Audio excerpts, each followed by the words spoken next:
começar. Então, gente, bom dia. Espero que vocês estejam bem. E na aula de hoje, como eu comentei com vocês na semana passada, a gente vai falar a respeito do Marx. Vamos lá.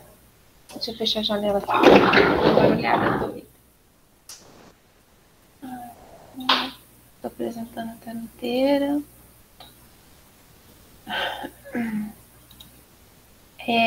Na hora que vocês tiverem qualquer dúvida, vocês me parem, fazendo favor, tá? Vocês ou levantar a mão, que eu consigo escutar o barulho, ou fala no microfone, porque no chat eu não vou conseguir acompanhar. Então, gente, o Marx, ele é um cara que viveu por volta dos 1800. Ele nasceu em 1818 e faleceu em 1883. Ele vivia no que era chamado na época da Prússia, e chega um certo período que ele se torna, pelas ideias, pelo conteúdo que ele divulgava, ele vai ser exilado, se torna um apátrida, e ele vai viver o resto da sua vida em Londres. O Marx, a teoria do Marx, as obras, contribui no pensamento de diversas áreas. O Marx ele dialoga com filosofia, com sociologia, com economia, com educação. E as duas principais obras do Marx são o Manifesto do Partido Comunista e o Capital. O Capital é um calhamaço dessa grossura, assim, bem densa a leitura. E o Manifesto do Partido Comunista é, de certa forma, uma leitura mais tranquila.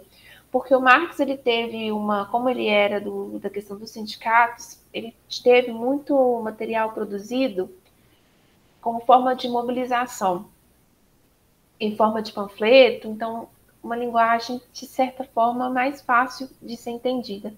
E uma produção mais acadêmica também. Não sei se vocês já viram as citações de Marx, é difícil a gente encontrar um Marx purinho. Geralmente a gente sempre vê Marx e Engels, porque o Marx ele teve essa parceria com Engels na escrita de várias obras dele. Para quem tiver curiosidade de saber sobre a vida do Marx, tem deixa o WhatsApp aberto para ficar pitando. Tem um livro, ou tem um filme na Netflix que chama o Jovem Marx, que conta a vida dele, mostra a relação dele com a esposa, esse momento que ele vai ser exilado, interessante, se alguém quiser assistir depois. E o Marx, como a maioria dos pensadores, ele é muito afetado e influenciado pelo período histórico que ele viveu. O Marx ele viveu durante a Segunda Revolução Industrial, então grande parte da teoria, a teoria dele reflete essa situação da Segunda Revolução Industrial. E o que é isso? É aquele momento que a gente vê o boom da indústria na Europa. A gente vê as fábricas, faltando a palavra, as fábricas incorporando uma grande quantidade de mão de obra, essa mão de obra sendo de homens, de mulheres e crianças, e condições de trabalho muito difíceis, pessoas que trabalhavam 12, 14 horas por dia, 7 dias por semana, sem nenhum direito trabalhista, com baixas remunerações. Então, esse meio de exploração de mão de obra, de crescimento do capitalismo, que influencia a teoria do Marx e as críticas que ele vai tecer a esse sistema. E o Marx via que, por exemplo, a Londres, desse período, esse crescimento do capitalismo, das fábricas, impactava na cidade inteira. Ele via que as cidades elas iam crescendo, inchando, sem nenhum planejamento, sem nenhuma estrutura. Essa pessoa que era o trabalhador da fábrica vivia nas piores regiões, em condições salubres, sem nenhum tipo de saneamento. Então ele via propagação de muitas doenças, crianças inseridas no mercado de trabalho desde muito novas. Via também que aqueles que não conseguiam se inserir no mercado de trabalho, ele viu o aumento da criminalidade, aumento da prostituição. E é em cima desse quadro, desse panorama, que o Marx vai escrever a teoria dele. O Marx, ele, como a gente sabe, ninguém parte do nada, do zero, ninguém pisa no barro do dilúvio. De certa forma, a gente vai se apropriando de algumas ideias, tanto para criticar ou quanto para seguir no mesmo caminho. Uma das primeiras fontes que o Marx foi beber é no Hegel. Vocês lembram do Hegel, lá do semestre passado?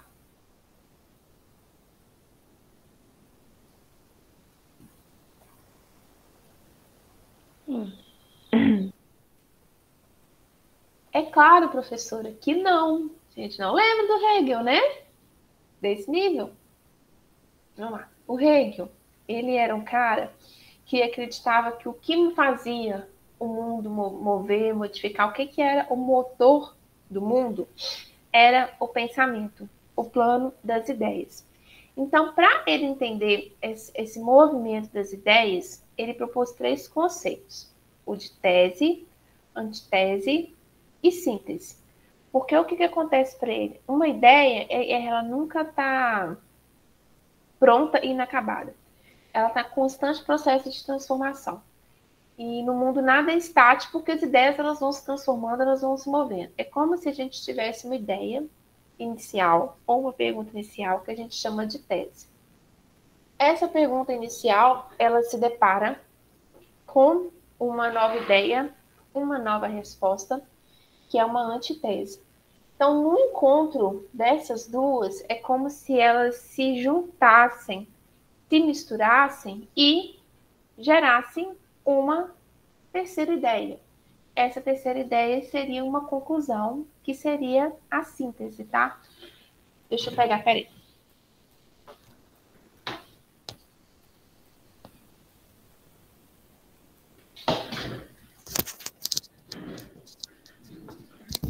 Vou pegar aqui. Eu posso ficar ali. Eu tenho uma tese. Essa tese se depara com uma antitese. Tem um embate das ideias e dessa tese, mais com uma antitese, surge uma ideia totalmente nova, que é uma síntese. Então, esse processo dos encontros das ideias, que vai sempre transformando as ideias, é, segundo Hegel, o que vai movimentar o mundo, que vai transformar o mundo, tá? E é através, então, desse confronto que a sociedade ela muda e avança. Por isso que a sociedade nunca é a mesma. A gente, quando para fazer uma perspectiva histórica, a gente consegue ver o quanto que a sociedade mudou, o quanto que a sociedade evoluiu. Lembraram? E esse confronto, gente, de tese, antítese e síntese é a dialética. Tranquilinho? Deu para lembrar? Dúvida? Pergunta? Deu para lembrar, professora. Dialética, ó, é embate. Um encontra com o outro, embata, gera um outro. Esse outro vai encontrar com o outro, embate, gera uma outra coisa nova. Essa coisa nova vai encontrar com uma outra coisa nova, gera. Deu? Vamos continuar então. Tudo vai se transformando. Tudo vai se transformando pelo confronto das ideias. Exatamente isso. Então, isso aí é a dialética. Aí, o Marx também vai, de certa forma, ir lá no Feuerbach. O Feuerbach, enquanto o Hegel propõe o conceito de dialética, o Feuerbach vai propor o conceito de materialismo dialético. Esse autor ele vai falar o quê? Que todos nós seres humanos somos alienados e a alienação ela tem as suas origens no fenômeno religioso. Por quê? Porque os homens, segundo esse autor, foram eles que inventaram a religião, as forças divinas, e mesmo sendo uma invenção do próprio homem, o ser humano coloca como se isso fosse forças superiores que acabam guiando e dominando o ser humano. Então, essa, entre aspas, cegueira religiosa, vamos dizer assim, leva o homem a ser, embora ele tenha criado, seja uma criação do homem, a força religiosa, o homem ele perde a consciência disso, e essas forças religiosas acabam que são autônomas e superiores, de modo a guiar comportamentos e pensamentos do ser humano. Então, ele vai criticar a religião, porque para ele, quando o ser humano começar a olhar de forma mais crítica e diferenciada para a questão da religião, a gente vai ver o fim dessa alienação e a gente vai ver surgir uma nova consciência. Deu para pegar essa questão da alienação, o Febá?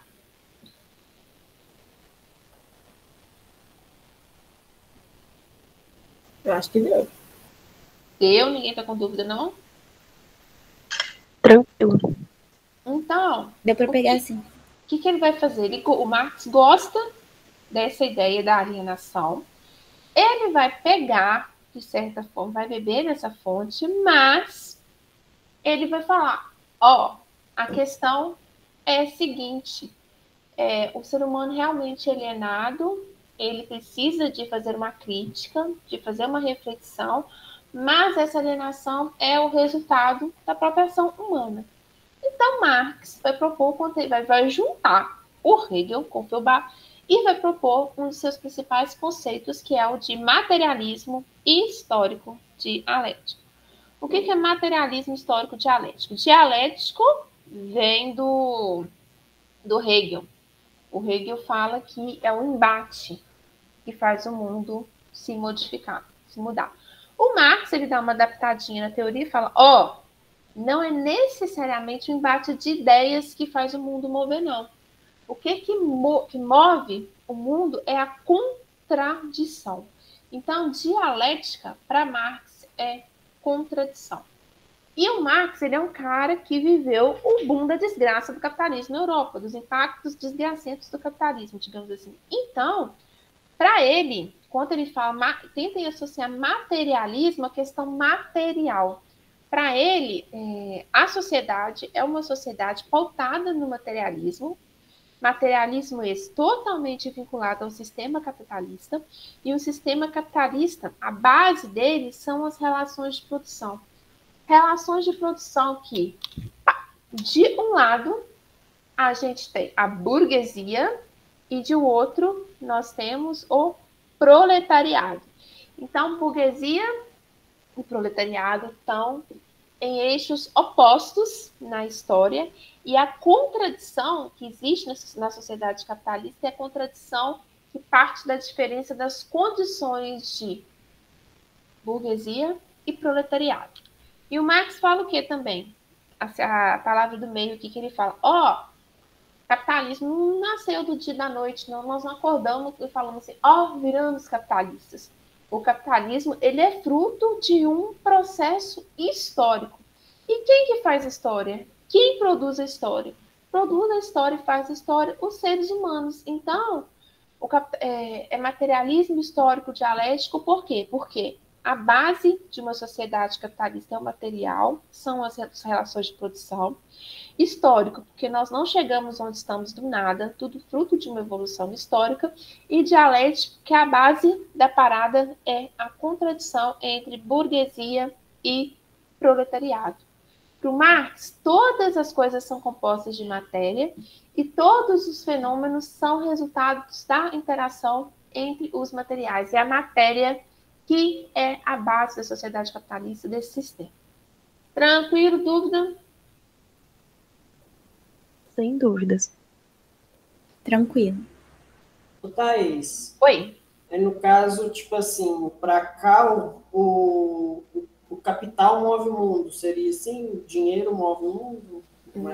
Não. O que move o mundo é é como se o dinheiro, a grosso modo, como se o dinheiro fosse a base, tá? Só que de um lado a gente tem, a grosso modo, a burguesia, que tem mais, e o proletariado, que tem menos. Então, essa diferença, essa contradição entre a burguesia que tem mais e o proletariado que tem menos, é que faz a parada mover. Esse choque dessa diferença que move o mundo. É tipo assim, uma luta de classe, a burguesia é a luta de classe. E o proletariado. Exatamente, a luta de classes que movimenta. E automaticamente um vai precisando do outro, né? Porque o proletariado precisa da burguesia. Senão, não tem como. É uma relação de exploração, que aí a gente chega no outro conceito dele mais para frente, que é o de mais-valia. Que é o que ele vai criticando.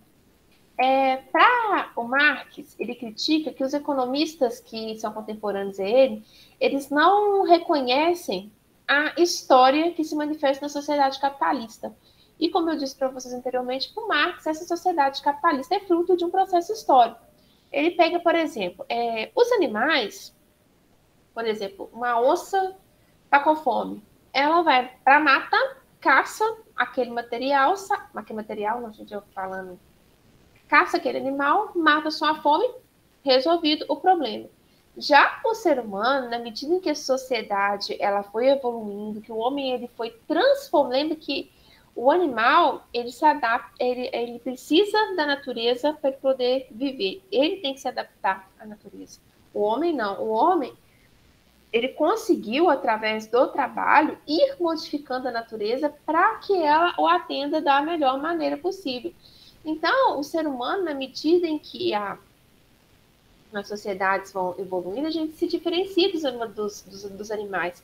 Porque o homem ele vai produzir o seu meio de vida. Esse meio de vida, essa produção é a vida material. E nós não somos como animais, que a gente não acumula. A gente vai, o ser humano, por exemplo, o animal está com fome, ele vai, come aquilo ali que saciou, pronto, acabou. O homem não, ele não se contenta simplesmente em saciar momentaneamente aquilo que ele está sendo demandado. Ele tem esse processo de ir acumulando. Então, são diferenças que existem entre os homens e animais, e essas diferenças elas surgem com a história e com o desenvolvimento da sociedade. Tranquilo? Sim. Tranquilo. Então, o Marx ele fala do conceito de produção e de reprodução.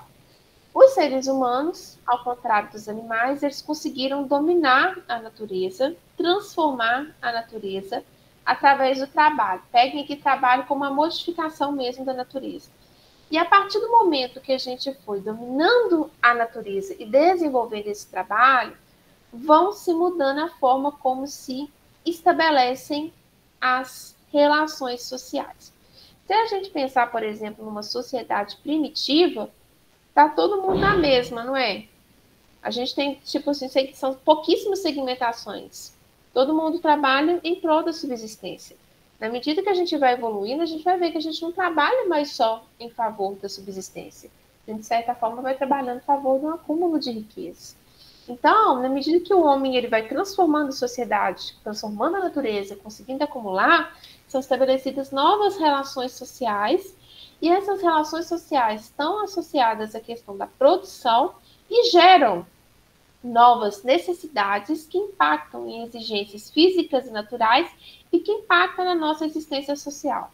Como assim, professora? Exemplo, nós temos necessidades naturais. E a forma como a gente satisfaz essas necessidades dependem da produção histórica e depende do grau de civilização. Como uma necessidade fisiológica, vamos lá, povo da biologia, me ajude. O ser humano tem fome e tem sede, correto? Falei abobrinha? Não. Correto. Desculpa, não. Correto. Sede, qualquer água mata minha sede, tranquilo? Sim. Comida, qualquer alimento é capaz de me satisfazer fisiologicamente. Sim. Mas, quem aqui não tem sede de Coca-Cola gelada? Eu sou Quem suspeito para falar, porque eu não sou muito fã de refrigerante, não. Quem não tem a vontade de comer um chocolate, não tem fome de hambúrguer, fome de pizza? Quem não prefere um alimento A do que um alimento B? Fome de dinheiro no bolso. Fome de dinheiro no bolso. Eu estou esperando ansiosamente chegar a hora de eu começar a acumular. Ultimamente não está dando conta, não. Se vocês verem aqui, ó, a Coca-Cola, vamos pegar, por exemplo, às vezes a gente que tem dia está muito quente, aqui em casa mesmo, essa aqui, ó, a sede de Coca-Cola prevalece, a Coca-Cola bem gelada, tá? Nossa, aqui em casa é quase todo dia essa sede.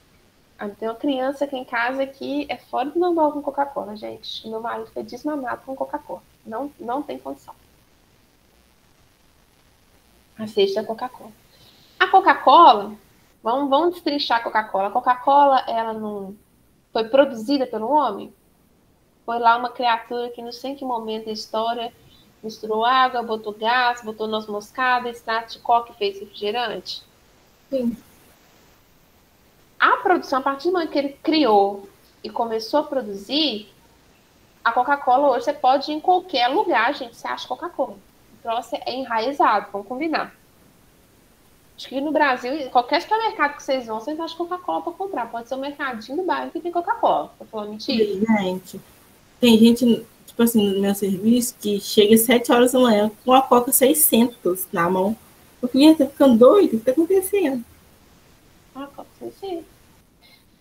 A gente pode ir no mercadinho de bairro, mercadinho de zona rural, a probabilidade da gente achar Coca-Cola é muito grande, não é? A gente não acha Coca-Cola? A gente não vê, por exemplo, vai fazer um churrasco, daqui uns dias está chegando Natal. Mesa de ceia de Natal e almoço de Natal. Não tem Coca-Cola? Não tem refrigerante? Tô falando mentira?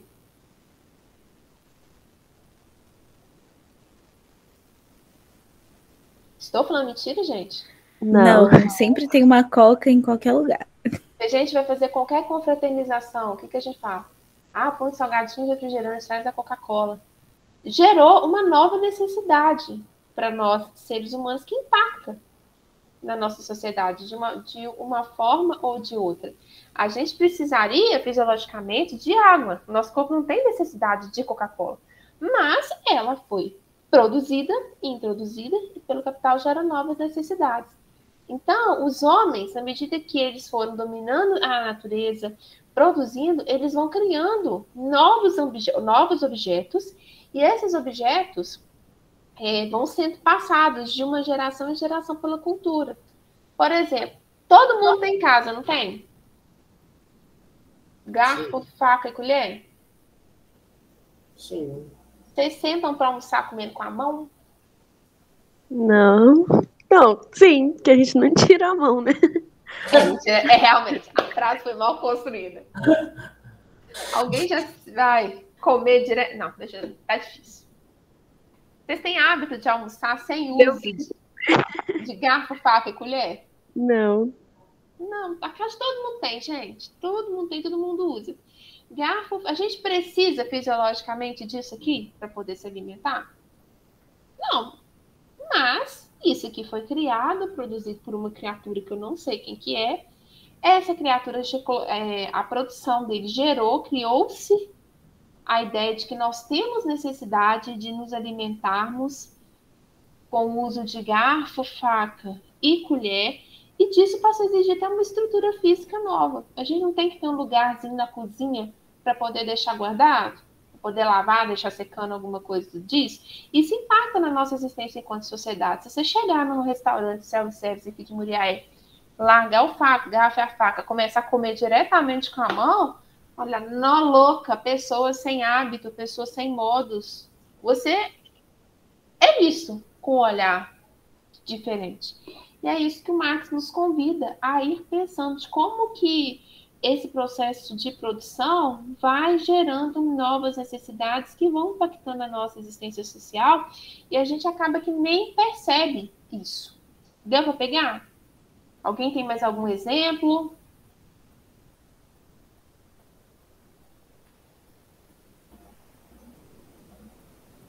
Posso passar? Pode. Então, para Marx, ele vai trabalhar com esses 4 conceitos aqui. Produção, forças produtivas, divisão social do trabalho e relações sociais do trabalho. A produção, para o Marx, não é algo que possa ser generalizado. A produção está muito ligada ao tipo de sociedade no qual estamos inseridos.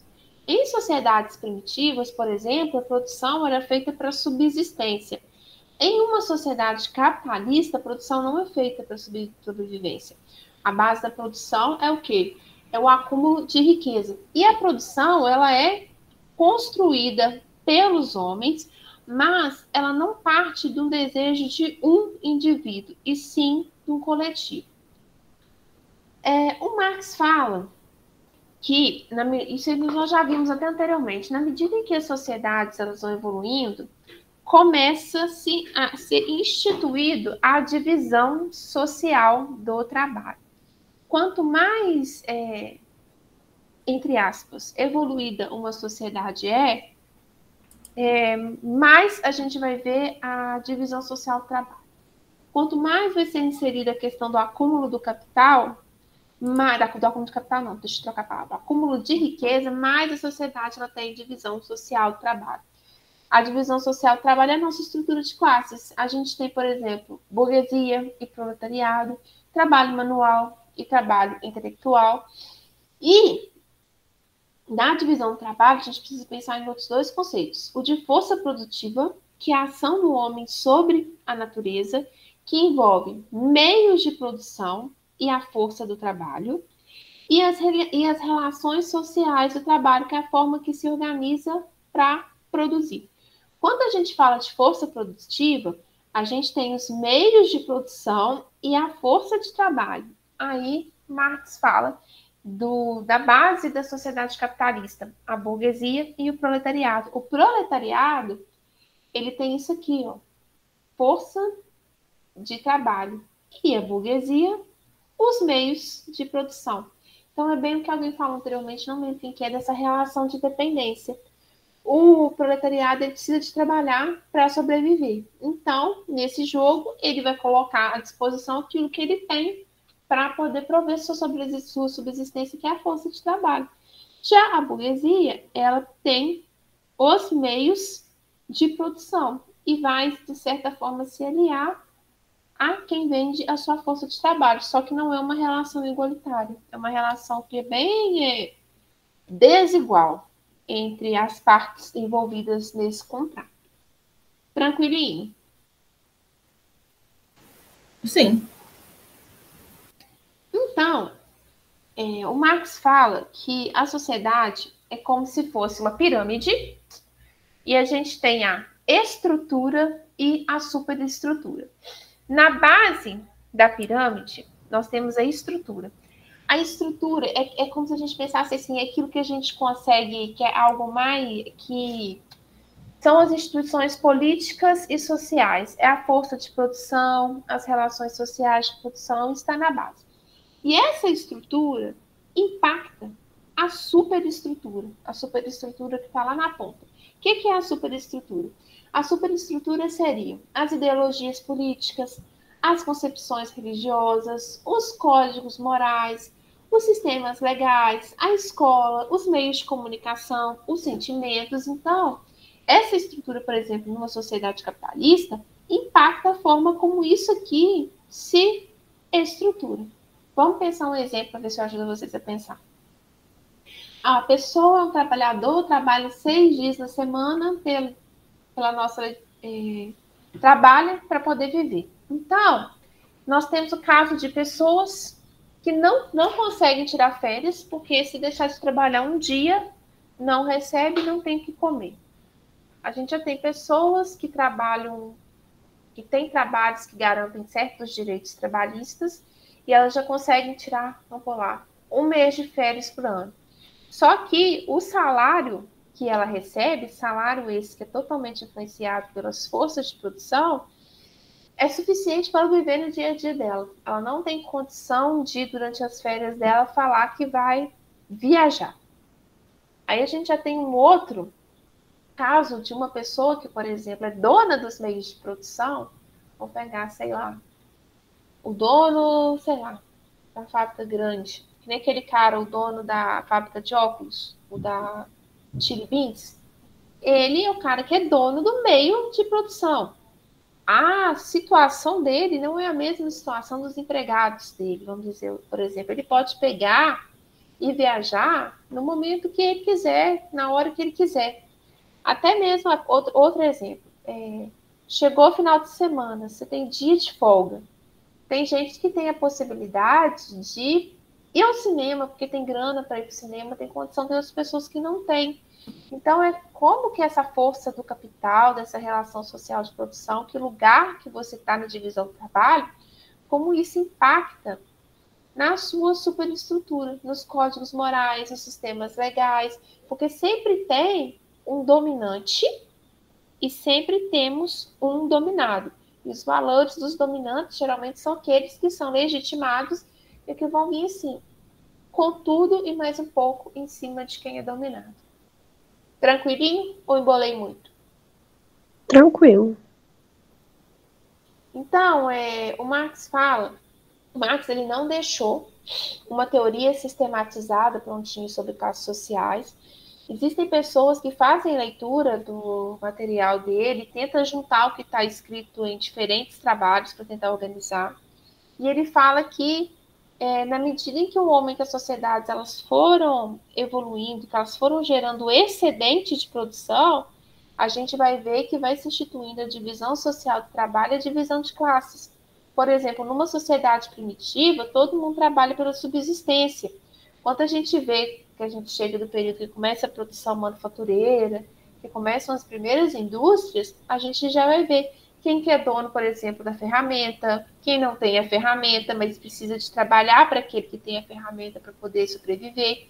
Então, na medida que entra o excedente da produção, a gente vai ver que vai dividindo o trabalho, dividindo as funções, e essa divisão do trabalho leva a uma divisão de classes. Então, para Marx, o capital leva à exploração, a limitação da liberdade do sujeito e a desumanização. Porque quem detém o poder material, quem é dono do meio de produção, acaba que, de certa forma, é a potência política e a espiritual dominante. E para ele, a forma de se mudar esse quadro é a luta de classes. Porque para ele a história da sociedade é uma história de luta de classes. Existem momentos em que essa luta de classe ela é mais explícita, em outros momentos essa luta de classe é mais velada, e é essa luta de classes, essa diferença, que impulsiona as transformações estruturais. São elas que são o motor da história. E hoje a gente vê a luta de classes entre a burguesia e o proletariado, lembrando que a burguesia nem sempre esteve no poder. Se a gente pensar, por exemplo, lá na Idade Média, a gente teve um período que os senhores feudais eram o topo, mas a burguesia conseguiu ascender ao poder. Então, quem sabe um dia o proletariado ainda não consiga fazer essa ascensão ao poder. Dúvida, pergunta? Por enquanto, não. Então, para o Marx, é muito interessante o agrupamento dos semelhantes. É preciso que a gente tenha consciência de classes para formar associações políticas. Lembra que o Marx ele é ligado aos sindicatos, que sejam partidos, que precisa de uma união solidária entre os membros em busca de seus interesses e na defesa desses interesses, no combate aos opressores. Quando o Marx fala isso aqui, gente, a consciência de classe, isso é um negócio, a gente tem que ter muita consciência de classe. Tem gente que acha que tem um carro e é burguesia. Acontece, gente, acontece. E eu, ultimamente, ando muito chocada com... Eu, abrindo parênteses, eu expondo minha opinião com muita coisa, sabe? E nem, por exemplo, a gente tá vendo o preço da gasolina. Abastecer o carro tá doído, gente. Tá muito doído, tá muito caro, tá assim... Vontade de sentar meio fio e chorar. Aí você vem 7 de setembro, que teve manifestações favoráveis ao governo, carreatas, motocicletas e por aí vai, manifestos de caminhoneiro, que são pessoas que são totalmente impactadas pela alta do preço. Todos nós somos impactados, mas são diretamente impactados pela alta do negócio e está se manifestando a favor de um governo que não tem uma política para fazer um controle de preço, sabe? A maioria de nós... Cadê a consciência? Não tem consciência de classe, gente, não tem. A maioria... Nós não temos, porque a gente vive numa sociedade que nos conduz, nos produz alienados. É muito mais fácil a gente ser alienado, não criticar, aceitar tudo como é, do que você ficar batendo de frente, você questionar. Na eleição do ano que vem, eu já fiz um exercício muito forte de quem vão ser os candidatos que eu vou votar. Eu comecei, não de forma muito frequente, mas a acompanhar o que os deputados mineiros votam no Congresso. Será que, de fato, esses deputados eles estão defendendo os meus interesses enquanto classe? Ou às vezes você só vota no deputado, o deputado é da minha cidade, vou votar nele porque vai trazer recurso para minha cidade. Aí chega lá, numa votação, vota tudo que é para ferrar a vida do trabalhador. Que voto é esse? Que consciência de classe que é essa, sabe? Eu acho que ano que vem a gente tem que repensar muito, ter consciência do que a gente quer, do que nós somos. Não adianta a pessoa pensar que tem um carro na garagem, um cadinho de dinheiro no banco, que ela é burguesia, porque não é. Não é, não. Todos nós estamos muito mais próximos somos proletariado do que a burguesia. São poucos os que são realmente a burguesia, né? Porque você é dono de uma loja, dono de um mercadinho, que ser burguesia, não. Ele está muito mais perto do proletariado do que a burguesia, e a gente precisa de criar essa consciência de classe que está sendo tão difícil. A gente parar para pensar num coletivo. Dúvida, pergunta, comentário?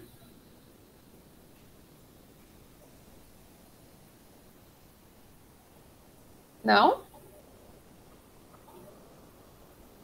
Então, essa é a famosa frase do Marx, né, que é o proletariado de todo mundo, univos. Porque fala, nós somos, o proletariado é a maioria, será que se tivesse uma consciência de classe, uma união, o quadro não estaria diferente?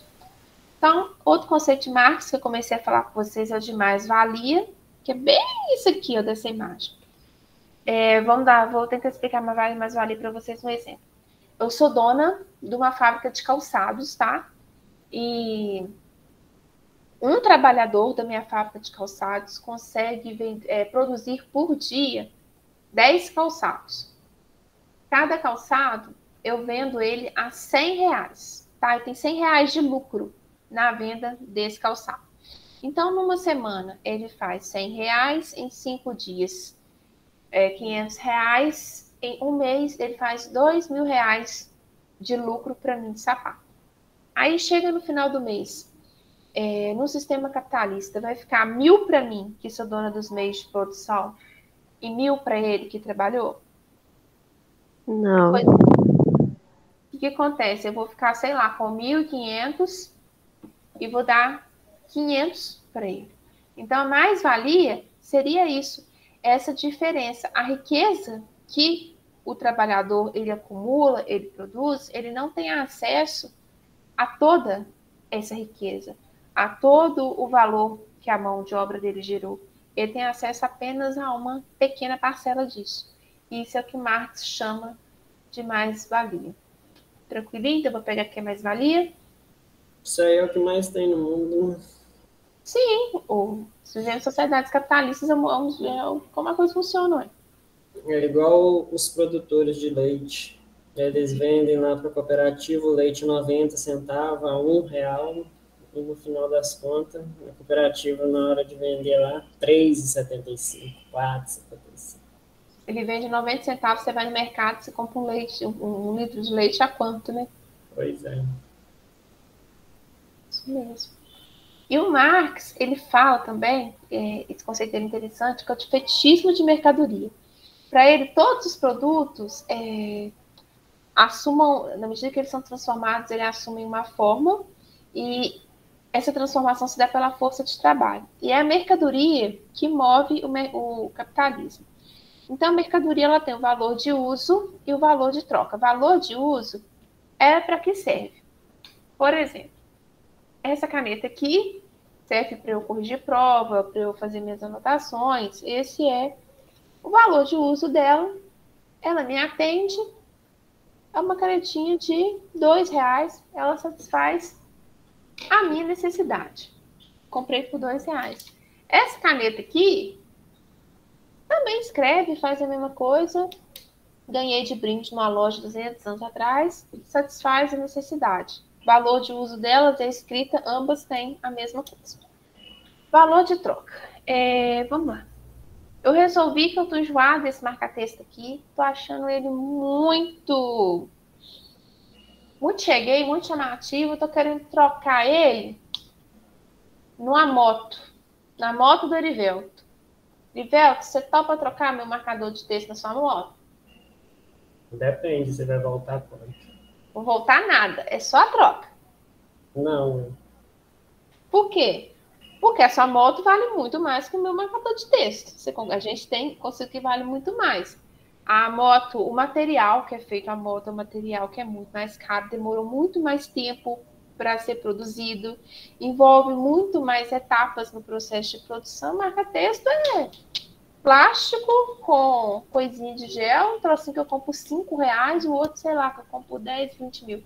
Então, para o marketing, as mercadorias têm o valor de uso, qualquer finalidade, e o valor de troca, que é quando o valor do produto que considera isso tudo, que a gente faz um meio tempo. E ele fala que a gente, nesse processo do mundo capitalista, a gente não consegue considerar, a gente vê todas as relações que estão envolvidas no processo de produção. A gente muitas vezes acredita que a mercadoria ela tem uma vida própria. A gente não tem conhecimento das etapas de produção, da origem da mercadoria. A gente chega, me dá uma caneta e pronto, acabou. Mas de onde, se você pensar uma caneta, ela foi feita de plástico, de onde que veio a base desse plástico, de onde que veio o pigmento, de onde que veio o gel, onde que foi produzida essa caneta, quem que trouxe essa caneta para ser vendida na papelaria aqui em Muriaé, de onde que vem a pessoa que trabalha na papelaria, que me vendeu essa caneta. A gente não pensa nesse processo todo. A gente vê a caneta, pronto, acabou. A sociedade capitalista meio que trabalha para que a gente apague esse processo, a gente perca a consciência. Igual a gente vê muitos falando, eu não uso produto da China, é tudo ruim. Eu não uso produto chinês. Gente, a maioria das coisas que a gente usa da China, só olha a etiqueta made in. Às vezes a gente pega produto mesmo de mercado. Às vezes, quando me dá louca, eu começo a ver de onde que é isso. Eu começo a ver de onde que é o produto. Às vezes a gente consome produtos dentro de casa que são da cidade que a gente vive e a gente não tem noção disso. Às vezes a coisa de um lugar totalmente fora, longe, você também não tem noção disso, porque a gente vê como se aquela coisa fosse feita assim, pronto, acabou, não tem a noção desse processo todo. Até durante a pandemia, eu fiquei admirada de saber que a Índia é uma grande produtora de insumos de medicamento. Eu não desconhecia disso, sabia isso, não sabia disso. Provavelmente toma um monte de remédio que tem insumo indiano, que nem noção disso, vejo o rótulo, acho que é produzido aqui no Brasil, está feliz da vida e não sabia.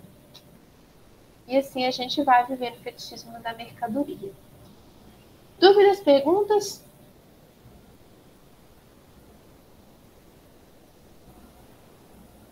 não, fica tranquilo. Pra mim tá tranquilo também. Aí o Marx fala de alienação. Para ele, o que é alienação? O trabalhador ele não tem uma consciência do seu papel, da importância do seu papel na produção capitalista. Muitas vezes ele não reconhece o seu trabalho no produto que criou e não vê a finalidade do seu trabalho numa sociedade. O trabalho é visto apenas como algo que provê o salário, não vê o todo. Às vezes uma pessoa trabalha numa fábrica de parafuso, vou dar um exemplo grosso modo aqui, tem uma cadeira em casa que usou o parafuso que foi fabricado por ele naquela fábrica, ele não tem noção disso. Às vezes a pessoa trabalha numa fábrica, sei lá, de plástico, de poliestireno, tem em casa Tupperware, e não tem noção que aquela Tupperware foi feita com base no material que saiu da fábrica que ele trabalha. A pessoa não consegue enxergar o trabalho, ver o trabalho como sinônimo de salário, não como trabalho, como algo que vai ser utilizado socialmente, que é um produto que tem uma finalidade social. Acho que essa tirinha aqui é muito feliz, que fala, vou me aposentar amanhã e sabe o que vou fazer? Vou andar até o fim da linha de produção para descobrir o que eu estou fazendo há 30 anos. Tem gente que trabalha, muita gente não tem noção do impacto do nosso trabalho, do resultado do nosso trabalho. Quer falar algo?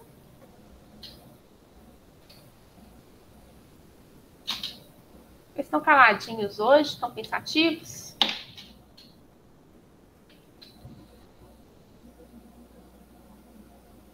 Então, gente, para finalizar, o Marx ele acredita que precisa de haver mudanças nos processos produtivos, na forma como o Estado se organiza, as forças sociais, para alterar a ideologia dominante. Como eu disse para vocês anteriormente, a gente já viu isso no momento da história, quando cai o feudalismo e a burguesia ascende ao poder, e ele fala que o que a sociedade precisa de caminhar é para o fim da propriedade privada dos meios de produção para a construção de uma nova ordem, de uma nova forma de organizar, de que os meios de produção não estejam na mão de poucos, mas sim na mão de todos.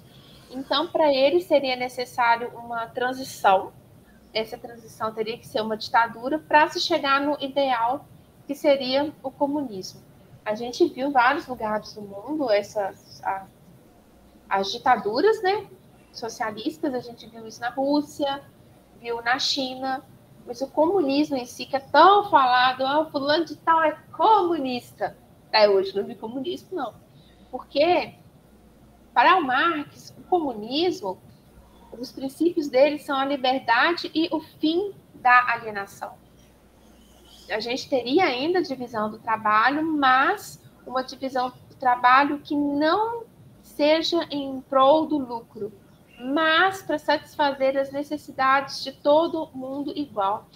Promovendo uma reconstrução consciente da sociedade humana, uma sociedade que repense o valor das mercadorias, essa questão do produto, o que é fetichismo, o que é realmente necessário, o que não é necessário, por que existe tanta desigualdade, por que não podemos mudar um pouco essa relação que existe, e é isso que o Marx propunha o comunismo como o último estágio, e até hoje não vi nada comunista. Não Estamos bem longe disso, né? Gente, quem fala que a China é comunista dá vontade de dar risada, né? Meu Deus do céu, absurdo.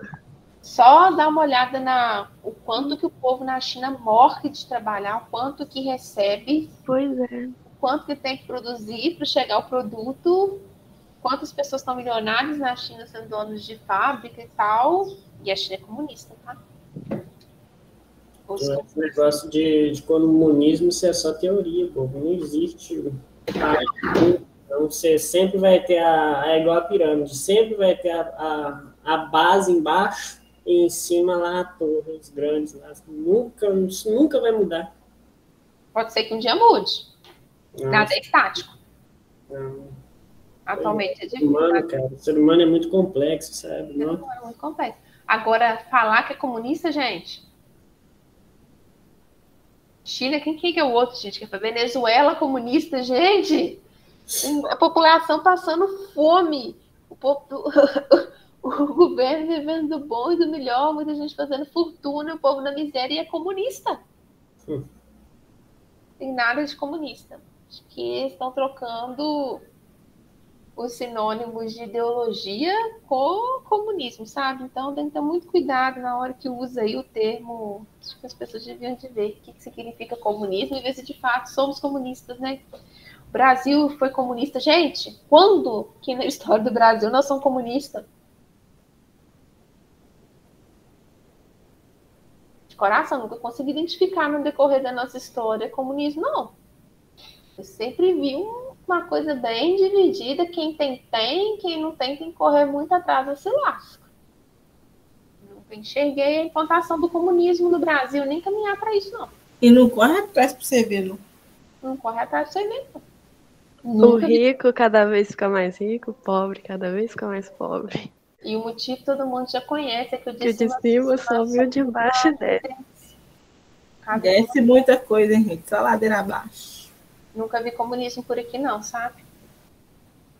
Nem cheiro de alguém tentar fazer comunismo, não. Já teve algumas iniciativas na história de algumas pessoas que tentaram diminuir um pouco, de alguma forma, as desigualdades existentes. Mas comunismo. Então, por fim, fechar com a frase do Marx: o trabalho não é uma satisfação de uma necessidade, mas um meio para satisfazer outras necessidades. A gente trabalha para ter remuneração no final do mês, e com esse salário, na hora que cai, vai embora da conta, mas você paga água, você paga luz, você paga a conta do celular, você paga a conta da internet, você vai no mercado e compra comida, compra às vezes uma coisa que você gosta de comer. Então, você não trabalha porque você gosta, ama trabalhar. Você trabalha porque você precisa desse dinheiro para poder satisfazer as suas necessidades. Então, de Marx, que eu queria falar com vocês hoje é isso, tá? Dúvida,